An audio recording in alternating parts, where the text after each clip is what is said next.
Welcome to The Explainer. Today we're diving into what has to be one of the most incredible stories of nation building in all of history, the Madinah period of the Prophet Muhammad. I mean, think about it. This is the story of how a small group of refugees, with basically nothing but their faith, managed to create a blueprint for a society. A society built on justice and compassion that honestly still echoes to this very day.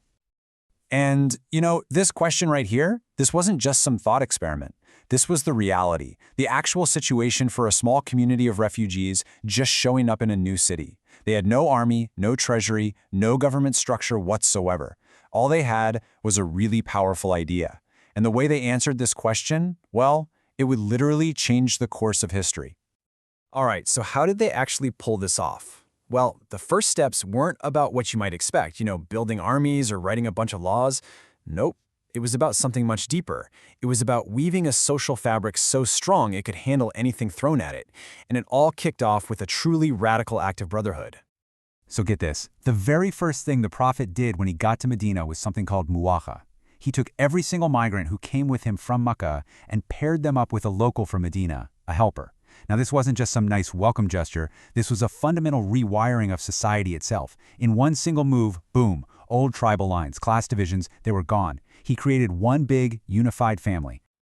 And look, this wasn't just some abstract idea. This was real life. I mean, take the story of Abdurrahman ibn Auf. He's one of the migrants from Mecca, and he gets paired with a local guy named Sa'd ibn Rabi. Sa'd's immediate reaction? He offers Abdurrahman half of everything he has. His house, his money, everything. Just an incredible offer. But it's Abdurrahman's response that's just, wow. He politely says no, and then just asks, show me where the marketplace is. This one little moment is so key.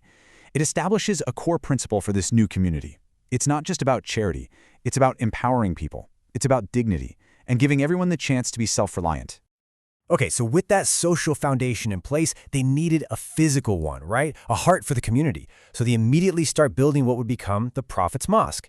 And what's just incredible is that the Prophet himself is right there in the thick of it, working alongside everyone, carrying bricks and stones. And the building itself was so simple, but it became the absolute beating heart of the city. It wasn't just a mosque, it was a school, a community center, a government building, even a shelter for those who had nowhere else to go. Okay, so as this new community starts to form, a new challenge pops up. You have to remember, Medina was a really diverse place. You had the Muslims, yes, but you also had several major Jewish tribes and other groups all living side by side. So to make sure there was peace and justice for everybody, they needed a formal agreement, a kind of a rule book for coexistence. And that's exactly what they created, the Charter of Medina. I mean, this document was absolutely groundbreaking for its time. You could honestly call it one of the world's first written constitutions. It established a pluralistic society where it guaranteed safety and justice for all. It explicitly ensured freedom of religion for all the different groups, and crucially, it said that everyone, Muslims, Jews, and others, formed one single community, one Ummah, and they were all responsible for defending the city together. But, this new nation wasn't being built in a vacuum. It had enemies. Back in Mecca, the powerful Quraysh tribe saw this growing community in Medina as a huge threat to their authority and their way of life. So the survival of this new city-state was about to face a series of absolutely existential threats. So for the next few years, the community had to deal with relentless attacks. And each of these key battles was a major test, a defining moment. You had the Battle of Badr, which was this incredible, improbable victory against a much bigger army. Then there was Uhud, a really difficult battle that taught them a painful lesson about obedience and patience. And then the Battle of Khandaq, the trench, which was a huge strategic victory won through pure innovation and endurance. Each one of these trials really forged them into a tougher, more resilient community. And just to give you a sense of what they were up against, let's look at that first big one, the Battle of Badr.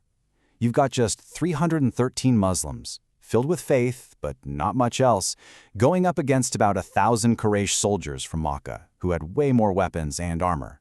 I mean, the odds were completely stacked against them. It was a true test of faith. But after years of all this conflict, the final, ultimate victory didn't come through the sword. It came through something completely different. It was paved with peace, with wisdom, and an act of forgiveness that would totally redefine the meaning of what a conquest could be. A really critical moment was the Treaty of Hudaybiyah.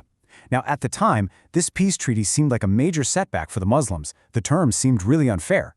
But it brought a period of peace, and that peace allowed the message of Islam to spread faster than ever before. But then the Meccans broke that treaty, which led to a final, decisive moment. And that moment came when an army of 10,000 Muslims marched on Mecca. But this wasn't about revenge. He returned to the very city that had forced him out, not as a vengeful conqueror, but as a humble servant. He entered the city without any fighting, his head bowed in total humility. And as he cleansed the sacred Kaaba of all its idols, he just kept reciting this one verse: "Truth has come, and falsehood has vanished." It was this incredibly powerful, symbolic act, basically hitting the reset button on the Kaaba, bringing it back to its original purpose of worshiping one God.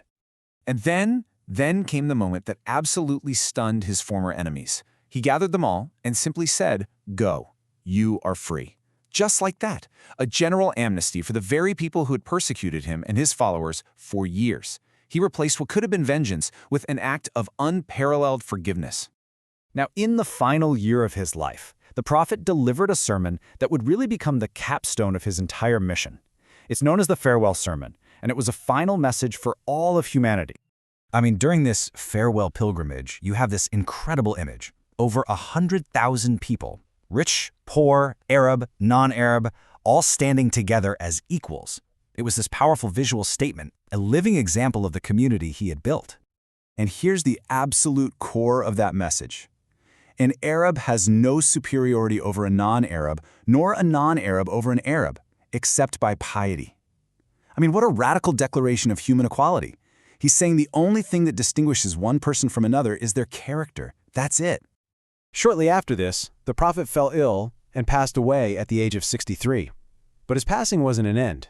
It was really the completion of his mission. He left behind a perfected faith and a guiding light, a blueprint for billions of people to follow. So really, the story of Madinah is so much more than just a history lesson. It's a timeless model of how to build unity from diversity, how to establish justice, and how to lead with forgiveness. And it leaves us with this question, right? In our modern world, what lessons from this 7th century blueprint for society are still the most relevant for us today?